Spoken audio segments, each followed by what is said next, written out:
Hey everyone, welcome to another Muddy Reviews. Today we're checking out the GBRS Group Second Best Sling. This is my second attempt at this video. The first video got corrupted and I lost it, and it was actually my unboxing, so to speak. So actually I'm kind of glad I have to reshoot this because I've actually been using this sling for over a month now and I really dig it.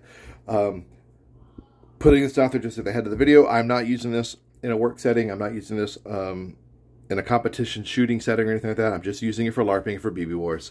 But I am getting reps in with manipulating a rifle.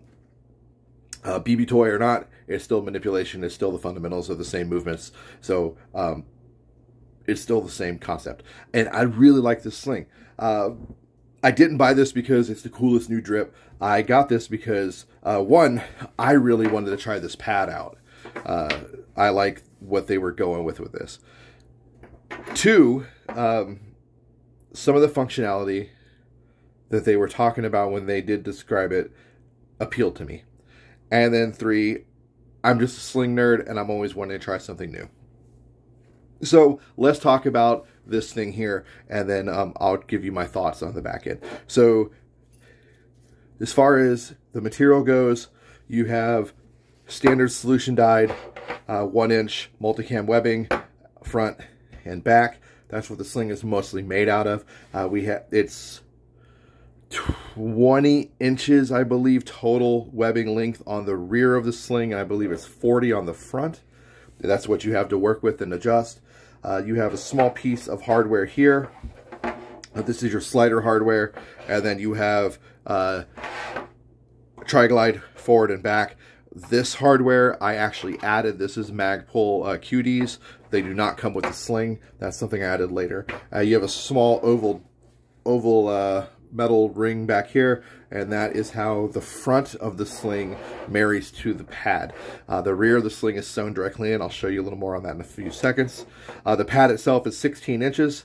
It's not a very thick pad. It's just a hair over an inch wide, and it's extremely comfortable. The pad itself is covered in like a 4-way stretch material, very similar to like a soft shell material.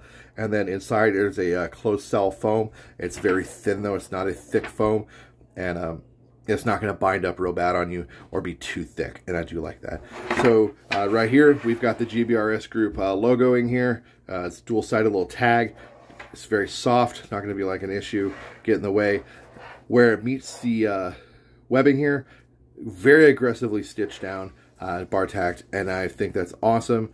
It's like a zigzag stitch, and they did a great job of that. It's very heavy duty all through here. That's not going to break loose or come loose anytime soon. And then the standard solution dyed 1-inch, of course, all through here. And then you just run it through, loops through. You're working, your bitter end comes through here. And I have it taped down with some fabric tape. I did a review on this stuff. I'll link it below. These are MAGPUL, QDs. I did a review on these, I believe, too. I'll link them if I did. They're nice. I really like these QDs. They're kind of like my favorite right now. The pad is, like I was just saying, it's pretty thin. It's not very cumbersome. This material is this really nice soft shell. It's very soft when it glides across your neck. It doesn't feel abrasive, and that was one of the main reasons why I wanted to try this sling out, and I grab it. Coming all the way over here, you have a small loop of webbing, and it's tacked in really well, and that's where this oval is. And then you have the rest of the sling that comes through and then is tacked down really well here into this piece of hardware that is your slider. On the slider, we have a small 1-inch piece of webbing that is tacked down in the center, and then is tacked up with a nice bar tack here, and that is to create like a little grab point. And the center stitch makes this a solid grab, just a solid pull. And the reason behind that is just make it easy to grab with gloves. You can remove this. It was designed to be removed if you want. Easily with an X-Acto knife or a seam ripper, you can just uncut that, unstitch that, and then turn this into a loop. And I think that was kind of cool that they intentionally made this where you could go either direction. It comes from the factory, sewn down as to one solid little piece, like a grab piece, or you can make a loop out of it. Shooter's preference. The front end, like I said, I've got them all taped down already. Pretty nice. That's just kind of a quick walkthrough of the Sling. My thoughts on it, I dig it. I like it. I think it's comfortable.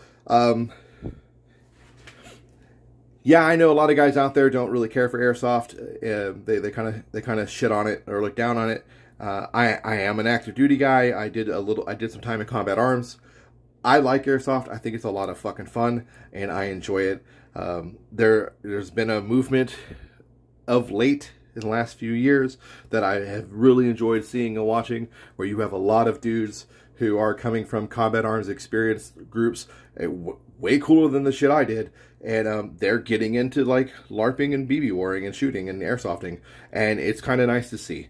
Some guys that were considerably more high speed still shit on it publicly, but it's whatever. Overall, different strokes for different folks. I mean, that's just the way it is. I mean, I'm not going to speak ill on what you're into, and I hope you wouldn't speak ill on what I'm into. I think this is a great product for the average airsofter because it is a comfortable sling.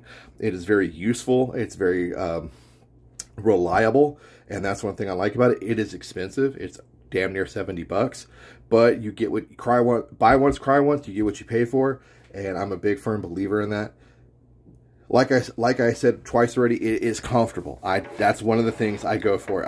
You could wear this for a long period, and that's something they were talking about when they were designing it. They wanted a sling they could wear for a long period.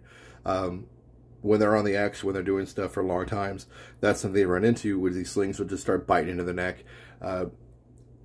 I wasn't a assaulter shooter type dude by any means, but I have experience where being long periods with the slung weapon, and it fucking sucks. They're not wrong. That shit is not fun. It digs in your neck, and it just gets crazy. I've done it with rifles, and I've done it with machine guns, and it's just fucking terrible. So it was really nice to see somebody kind of think about that problem and go, hey, let's come up with a better solution. So hope you got something out of this video, and I hope you got something out of this review. If you've been curious about the GBRS Sling and you wanted to know what somebody else thought of it other than the people who make it, I mean, sure, mind you, those dudes are fucking hitters and real deal dudes from the fucking teams, and yeah, I'm going to take everything they say as gospel, but they are the creators of the Sling. So if you were hoping to hear a review from someone other than those guys, well, here you go.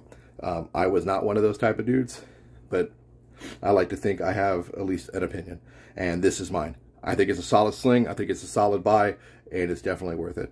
There are cheaper options out there, but you get what you pay for.